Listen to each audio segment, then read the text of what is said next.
आप सुन रहे थे मेरे साथ कितनी मोहब्बत है। कितनी मोहब्बत है भाग 20। मीरा की वजह से अक्षत की मुस्कान वापस लौट आई। अक्षत मीरा के पीछे पीछे आया, लेकिन मीरा राधा के पास औरतों के बीच चली आई। अक्षत को मीरा से बात करनी थी, इसलिए उसने इशारे से मीरा को आने को कहा, लेकिन मीरा ने इग्नोर कर दिया। अक्षत औरतों के बीच चला आया तो एक औरत ने कहा, अरे अरे लेडीज के बीच में कहाँ घुसे चले आ रहे हो, यहाँ मर्दों का कोई काम नहीं है, चलो बाहर चलो। वो मैं अक्षत ने कहना चाहा, तभी औरत ने अक्षत का कान पकड़ा और उसे बाहर ले जाते हुए कहा, ये वो मैं बाहर जाके करो, ठीक है। मीरा हंस पड़ी। बेचारा अक्षत अपना समूह लेकर रह गया और बाहर जीजू के पास आकर बैठ गया। जीजू उस वक्त फोन पर किसी से बात कर रहे थे। अक्षत का लटका हुआ मुंह देखकर उन्होंने फोन कट किया और अक्षत की ओर पलटकर कहा, क्या बात है, मुंह क्यों लटका है? जीजू वो मीरा है ना। अक्षत ने मासूमियत से कहा। क्या किया उसने? जीजू ने पूछा। अरे यार बहुत तंग करती है वो, उसे समझना बहुत मुश्किल है। उस पर गुस्सा करो तो स्माइल करती है, प्यार से बात करो तो जवाब नहीं देती। सच में बहुत कॉम्प्लिकेटेड है वो, और आजकल तो सीधा सीधा सड़ू कहकर बुलाती है। अक्षत ने चिढ़कर कहा। जीजू मुस्कुराने लगे और कहा, कॉम्प्लिकेटेड नहीं है बल्कि बहुत अच्छी है, वरना तुझे झेलना कम थोड़े है। वैसे नाम अच्छा रखा है उसने तेरा, सड़ू। तो थोड़ा थोड़ा लगता भी वैसा ही है। जीजू की बात सुनकर उसे थोड़ा गुस्सा आ गया तो उसने कहा, अच्छा दीदी को जाकर बताऊं आपके कॉलेज वाले अफेयर के बारे में, खोलूं आपकी पोल? अरे अरे मेरे बच्चे दिल पर मत ले, दिल से नहीं बोल रहा हूँ तुझे। जीजू ने मिमियाते हुए कहा। ओके। कितनी बोरिंग सगाई है, कुछ रौनक ही नहीं है, बस सब ठूसने में लगे हैं। अक्षत ने चारों ओर नजर दौड़ाकर कहा। कुछ देर बाद निधि आई और उनके पास बैठते हुए कहा, भाई जीजू भाभी के कजिन्स ना मस्त तैयारी कर रहे हैं डांस की, अपना तो पोपट हो जाएगा। अरे पोपट क्यों होगा? जीजू ने कहा, अपने घर में किसको डांस आता है? पहले पता होता तो मर के प्रैक्टिस भी कर लेती, लेकिन ऐन मौके पर सब, अपनी तो नाक कट जाएगी जीजू। निधि ने कहा। नहीं कटेगी। अक्षत ने कुछ सोचते हुए कहा। कैसे, तुम करने वाले हो डांस उनके लिए? जीजू ने पूछा। भाई को डांस का डी भी नहीं आता है, ये क्या डांस करेंगे? निधि ने कहा तो जीजू भी हंसने लगे। अक्षत उठा और कहा, आप दोनों मेरे साथ हो तो दुश्मन की क्या जरूरत, अब चले। निधि और जीजू अपनी हंसी रोकते हुए अक्षत के पीछे चल पड़े। सभी अंदर हॉल में चले आए। हॉल में सामने फ्लोर लगा था और उसके सामने कुर्सियां, सोफे रखे थे। अंगूठी पहनाने में अभी बहुत टाइम था, इसलिए सभी हॉल में जमा होकर डांस देखने लगे। अर्जुन और नीता साथ साथ सबके आगे एक सोफे पर बैठे थे। उनकी एक तरफ नीता के घर वाले, दूसरी तरफ अर्जुन के घर वाले, यानी अक्षत, जीजू, तनु, निधि और मीरा। घर के बड़े एक तरफ और बाकी सभी मेहमान उनके पीछे बड़े सोफों पर थे। प्रोग्राम शुरू हुआ। सबसे पहले हनी ने डांस किया। उसने गाना भी अपने जैसा चुना, बदतमीज दिल। जैसे उसने डांस शुरू किया, सारा हॉल सीटियों से और तालियों से गूंज उठा। अक्षत और जीजू भी देखते ही रह गए। हनी ने इतना अच्छा डांस किया। मीरा बड़े गौर से उसका डांस देख रही थी, पर अक्षत को कहाँ बर्दाश्त होने वाला था। थोड़ी देर बाद गाना चेंज हुआ और हनी डांस करते हुए मीरा के सामने आया और अपना हाथ उसकी ओर बढ़ा दिया। अब इतने लोगों के सामने भला वो हनी को कैसे ना कहती। हनी उसे लेकर स्टेज पर चले आया। जैसे ही वह उसे लेकर स्टेज पर आया, नीता की साइड वाले सारे लोग हूटिंग करने लगे। अक्षत का तो अंदर ही अंदर खून जल गया और ये देखकर जीजू ने उसके हाथ पर हाथ रखा और कहा, होता है। मीरा बीच में खड़ी रही और हनी उसके इर्द गिर्द नाचने लगा। हनी बड़ा स्मार्ट था।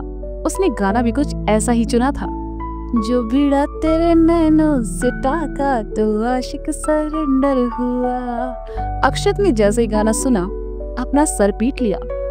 वो जो हल्की फुल्की जलने की भावना होती है ना, अपना अक्षत भी इस वक्त उसी से गुजर रहा था। मीरा वापस आकर बैठ गई।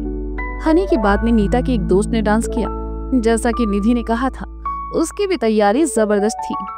निधि ने अक्षत को कोहनी मार कर कहा, कुछ तो करो वरना वो लोग हंसेंगे हम पर। जैसे ही नीता की दोस्त स्टेज से नीचे आई, अक्षत माइक लेकर आ गया और कहने लगा, मेरे प्यारे भाई और होने वाली भाभी की सगाई पर मैं उन्हें एक सरप्राइज देना चाहता हूँ। आज इन दोनों के लिए हम सबकी प्यारी सी दोस्त और भैया की खास दोस्त मीरा उनके लिए डांस प्रेजेंट करेगी। अक्षत ने जैसे ही कहा, मीरा के तो होश ही उड़ गए। उसने तो ऐसे किसी सरप्राइज के लिए नहीं बोला था। अर्जुन बहुत खुश था कि मीरा ने उसके लिए सरप्राइज रखा है। सभी मीरा के लिए तालियां बजाने लगे। हनी तो कुछ ज्यादा ही एक्साइटेड था। मीरा के चेहरे का रंग उड़ा देखकर अक्षत ने कहा, आओ मीरा। बेचारी मीरा उठी और धीरे धीरे चल के स्टेज पर आई। इतने लोगों के सामने वह अपना मजाक बनते देखना नहीं चाहती थी। उसने अक्षत के हाथ से माइक लिया और कहा, हम प्रेजेंट करेंगे, बस 5 मिनट चाहिए। मीरा ने अक्षत का हाथ पकड़ा और उसे स्टेज के पीछे लाकर कहा, क्या है ये सब? हमने कब कहा था कि हम ऐसा कुछ करेंगे? आपने सबके सामने झूठ क्यों कहा? मीरा को परेशान देखकर अक्षत मुस्कुराने लगा तो मीरा ने झुंझलाकर कहा, मुस्कुरा क्यों रहे हैं? जवाब दीजिए, बाहर झूठ क्यों कहा आपने? अक्षत ने अपने दोनों हाथ बांधे और सदी हुई आवाज में कहा, बदला मीरा जी, आपने मेरी बात नहीं सुनी तो बदले में थोड़ा सा झूठ कहा। पनिशमेंट। ऐसे पनिशमेंट कौन देता है? छोड़ेंगे नहीं आपको। कहते हुए मीरा गुस्से से वहां से चली गई। मैं तो चाहता हूं तुम मुझे कभी ना छोड़ो, अक्षत ने धीरे से कहा और बाहर आकर बैठ गया। मीरा स्टेज पर थी। स्पीकर में जैसे ही गाना बजा, मीरा ने डांस शुरू कर दिया। गाना भी बहुत प्यारा था। बोले चूड़िया बोले कंगना, हाय मैं हो गई तेरे साजना, तेरे बिन जिया नहीं लगता मैं ते मर गई। मीरा ने जैसे ही डांस शुरू किया, अक्षत का मुंह खुला का खुला रह गया और आंखें मीरा पर जम सी गई। जीजू उठे और मीरा के लिए सीटियां बजाने लगे। यही हाल नीता के सभी कजिन्स का था। मीरा का डांस और उसके एक्सप्रेशन इतने सही थे कि सब बस उसे देखते ही रह गए। हनी का तो दिल ही बाहर आ गिरा। जीजू अक्षत की चालाकी समझ गए थे। उन्होंने अक्षत का हाथ पकड़ा और उसे स्टेज तक छोड़कर आए और कहा, तुम्हारे भाई की सगाई है, कुछ तो बनता है। मीरा को फंसाने की सोचने वाला अक्षत खुद फंस गया था। मीरा बिना उसकी ओर देखे अपने डांस में व्यस्त थी। अक्षत को आज से पहले डांस करते हुए घर में किसी ने नहीं देखा था। अक्षत ने स्टेज पर आकर मीरा के साथ जैसे ही डांस किया, सभी हैरान थे। अक्षत बहुत अच्छा डांस करता था। निधि तो खुशी से उछल पड़ी। मीरा के लिए वो 5 मिनट बहुत खूबसूरत थे। डांस करने के बाद दोनों नीचे आए तो निधि ने मीरा को गले लगा लिया और फिर नीता के कजिन्स को अंगूठा दिखा दिया। नीता के कजिन्स ने भी मान लिया कि अक्षत और मीरा का डांस ही सबसे बेस्ट था। हनी उठकर आया और निधि से कहा, डोंट वरी, शादी में तुम्हें हम अंगूठा दिखाएंगे। देखेंगे, निधि ने इतराते हुए कहा और चली गई। निधि की इस अदा पर हनी मुस्कुराए बिना ना रह सका। उसके बाद सबने मिलकर डांस किया, लेकिन हनी की नजरें अब मीरा से हटकर निधि पर चली जा रही थी। अर्जुन और नीता ने भी डांस किया। डांस के बाद सगाई की रस्म शुरू हुई। मीरा जैसे ही जाने लगी, अक्षत ने कहा, मुझे तुमसे कुछ कहना है। मीरा ने अक्षत को साइड किया और कहा, हमें आपसे कोई बात नहीं करनी। अक्षत ने उसका हाथ पकड़ा और खींचते हुए कोने में लेकर आया और धीरे से कहा, मुझे भी कोई शौक नहीं है, वो तो बस तुम्हारी कुर्ती के पीछे का हुक खुला था। सब दिख रहा है तो अच्छा नहीं लग रहा। मीरा ने जल्दी से पीछे हाथ लगाकर देखा तो पाया कि अक्षत सच कह रहा था। मीरा ने दोनों हाथ पीछे करके बंद करने की कोशिश की, लेकिन नहीं कर पा रही थी। अक्षत ने उसे परेशान होते देखा तो कहा, मैं कर दूं? मीरा ने घूरा तो अक्षत ने साइड में देखते हुए कहा, इंटेंशन सही है मेरी, हेल्प का सोचकर बोल रहा हूं। मीरा पलट गई। अक्षत की उंगलियों ने जैसे ही उसकी पीठ को छुआ, मीरा की आंखें बंद हो गई। एक सिहरन से उसके बदन में दौड़ गई। अक्षत ने हुक लगाया और चला गया। मीरा भी वहां से बाहर चली आई। सभी हॉल में जमा थी। शुभ घड़ी में अर्जुन और नीता ने एक दूसरे को अंगूठी पहनाई और दोनों एक प्यारे से रिश्ते में बन गए। इस बीच मोना का ख्याल किसी को नहीं आया। सभी खाना खाने बैठे। जीजू, तनु, निधि, काव्या, अक्षत और मीरा एक ही टेबल के इर्द गिर्द बैठे थे। नीता और अर्जुन नीता के बाकी सभी कजिन्स के साथ बैठे थे। आज तो मीरा और अक्षत ने कमाल ही कर दिया, जीजू ने कहा। भाई मानना पड़ेगा, और कितना टैलेंट छुपा रखा है अपने अंदर, तनु ने भी खाते हुए कहा। आखिर दोस्त किसकी है, निधि ने कहा। ये लो, इसमें तुम्हारा क्रेडिट कहां से आ गया, जीजू ने कहा।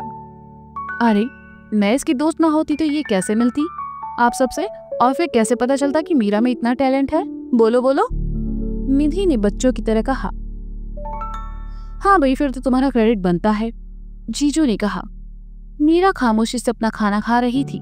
कुछ देर बाद जीजू के फोन पर एक मैसेज आया तो वो पढ़कर मुस्कुराने लगी। उन्हें मुस्कुराते देखकर तनु ने कहा, क्या पढ़ लिया ऐसा, जरा हमें भी तो सुना दो।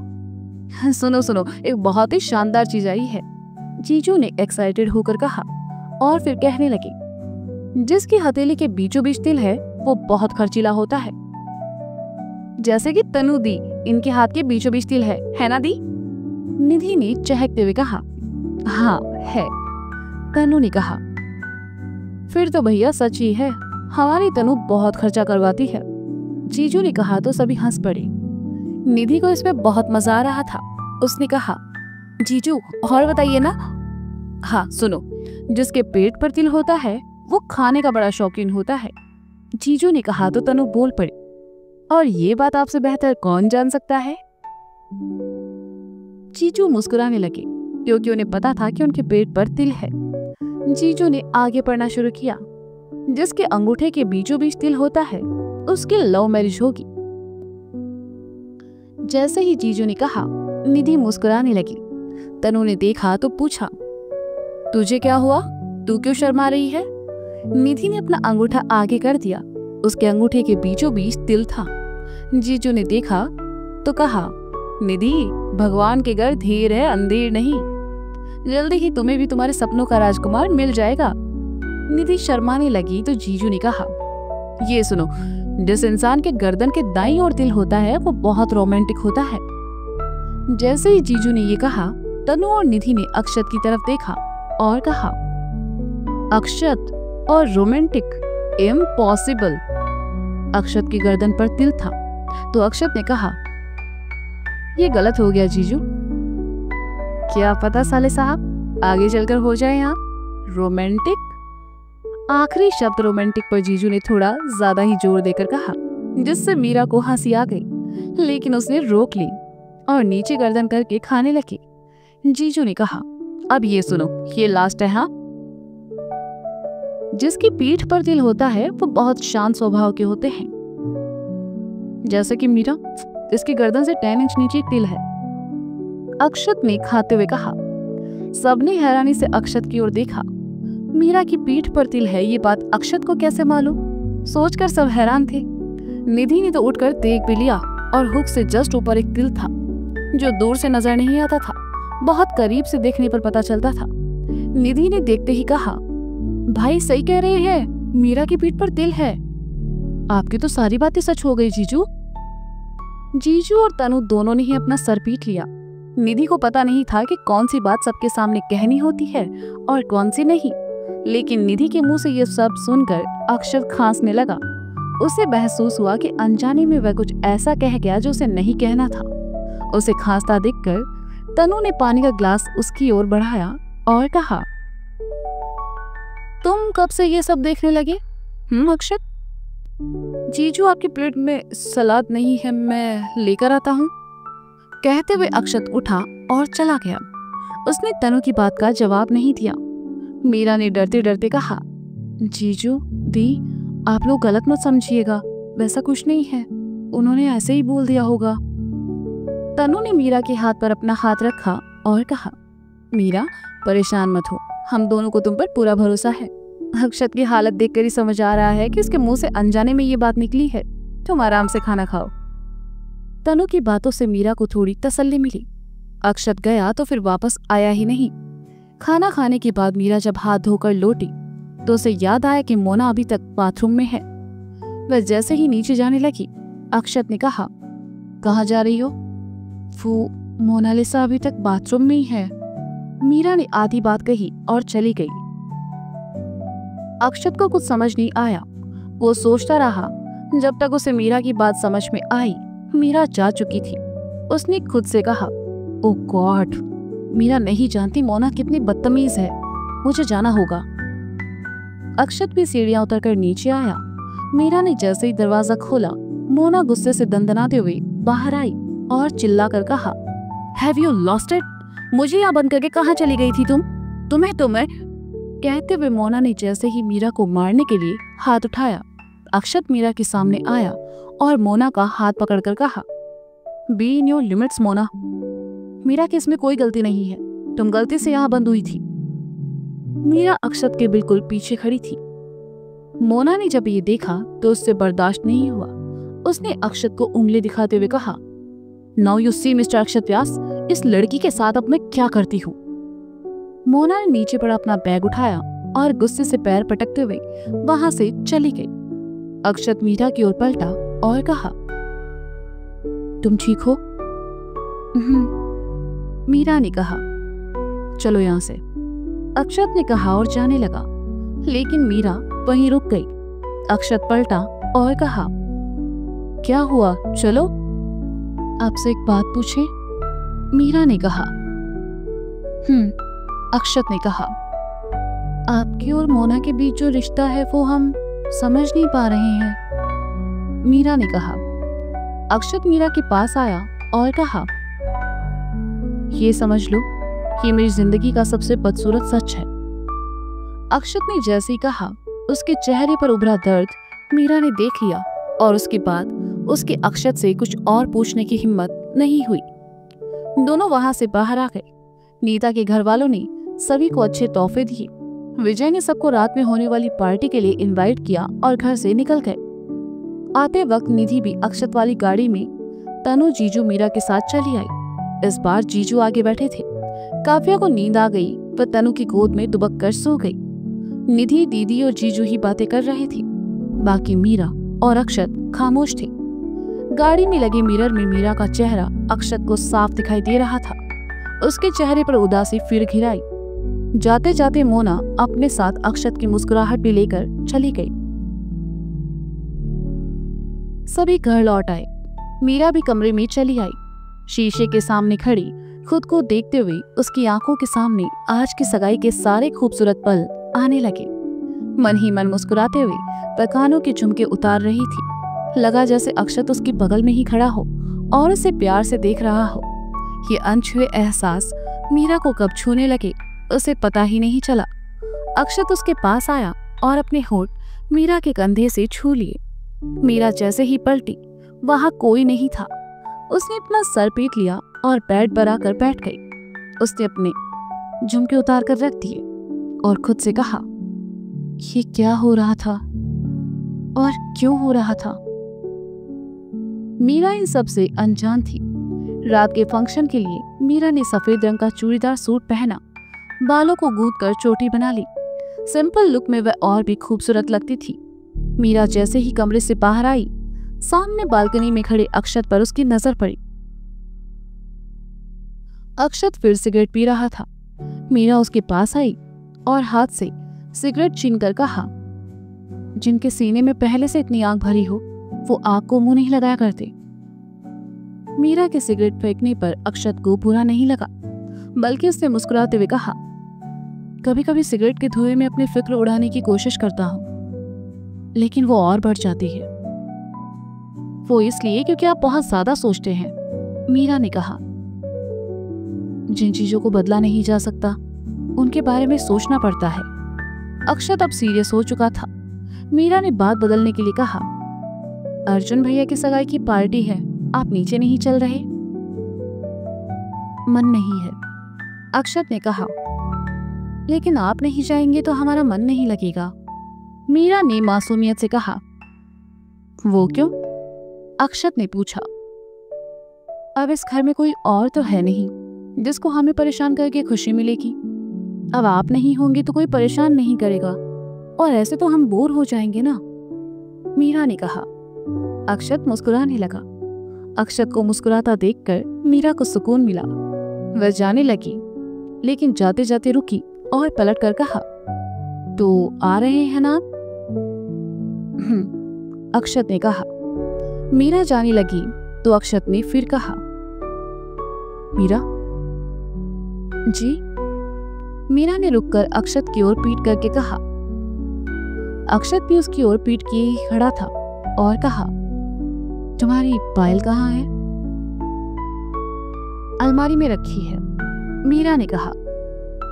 तुमने पहनी क्यों नहीं? अक्षत ने फिर सवाल किया। उस पायल में जो घुंघरू है उन्हें पहनकर चलो तो वो बहुत आवाज करते हैं और आपको उनका शोर पसंद नहीं, मीरा ने कहा। अक्षत कुछ देर खामोश रहा और फिर कहा, पहन लो। क्या सच में? मीरा ने जल्दी से पलटकर कहा। अक्षत ने कहा, लेकिन वह पलटा नहीं। मीरा जल्दी से कमरे में गई, अलमारी से पायल निकाली और पहन ली।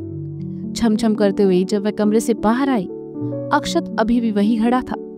मीरा मुस्कुराते हुए नीचे चली गई। अक्षत ने उसे जाते हुए देखा और कहा, जिन्हें तुम शोर समझ रही हो वो मेरा सुकून है मीरा। मीरा नीचे आकर राधा का हाथ बटाने लगी और अक्षत तैयार होने कमरे में चला गया। उसने सफेद रंग का कुर्ता पजामा पहना जिसके गले पर लाल रंग की बारीक किनारी थी।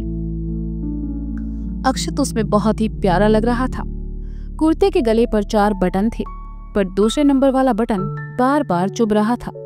अक्षत उसे सही करते हुए बाहर आया। तभी सीढ़ियों पर आती मीरा दिखी तो अक्षत ने उसे पास बुलाया और कहा, ये बटन टूट गया है, इसे लगा दोगी प्लीज? आप रुकिए, हम सुई धागा लेकर आते हैं। मीरा जैसे ही जाने लगी, अक्षत ने रोक कर कहा, मेरे पास है।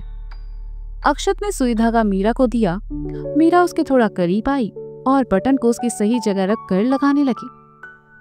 बटन लगाते हुए मीरा ने कहा, ये निकला कैसे? चुभ रहा था तो मैंने ही निकाल दिया, अक्षत ने धीरे से कहा, क्योंकि मीरा उसके बहुत करीब थी और ऐसे में उसके दिल का हाल बहुत बुरा था। मीरा ने बटन लगाया और मुंह से धागा तोड़कर कहा, कुछ रिश्ते भी चुभन देने वाले होते हैं, उन्हें भी वक्त पर निकालकर फेंक देना चाहिए। अक्षत ने कुछ नहीं कहा, बस मीरा की आंखों में देखता रहा और सब भूल गया। मीरा भी सब भूलकर अक्षत की आंखों में देखती रही। उन्हें पता ही नहीं चला कि कब जीजू और अर्जुन ऊपर चले आए। दोनों कुछ दूर पहले ही रुक गए और जीजू ने अर्जुन से कहा, देखो मैंने कहा था ना, दोनों के बीच कुछ तो है। हो सकता है किसी ने उन्हें स्टैचू किया हो, अर्जुन ने कहा, क्योंकि वो कभी मीरा और अक्षत को साथ लेकर ऐसी सोच नहीं रखता था। उसका मानना था कि अक्षत और मीरा दोनों एक दूसरे से बहुत अलग है। यार तुम कितने पागल लड़के हो, तुम्हारा ससुर क्या सोचकर लड़की दे रहा है तुम्हें? दिखाई नहीं देता दोनों कितने पास खड़े हैं, एक दूसरे की आंखों में देख रहे हैं, पलके तक नहीं झपका रहे, मतलब कुछ तो पक रहा है। जीजा जी ने कहा, हाँ बिल्कुल पक रहा है, आपकी बातों से मेरा सर। अब मैं जा रहा हूँ, आप भी चलो, अर्जुन खींचते हुए कहकर उन्हें नीचे ले गया और अक्षत मीरा एक दूसरे की आंखों में देखते हुए खड़े रहे, खुद से बेखबर, घर वालों से बेखबर, इस जहां से बेखबर। अगर कुछ मौजूद था तो वो थे दोनों के एहसास। तो दोस्तों ये था कितनी मोहब्बत है भाग 20। इसका अगला भाग आप जल्द ही सुनेंगे मेरे साथ। अब तक के लिए शुक्रिया, बाय, अपना ख्याल रखिए और हाँ, सुनते रहें कितनी मोहब्बत है मेरे साथ। बाय।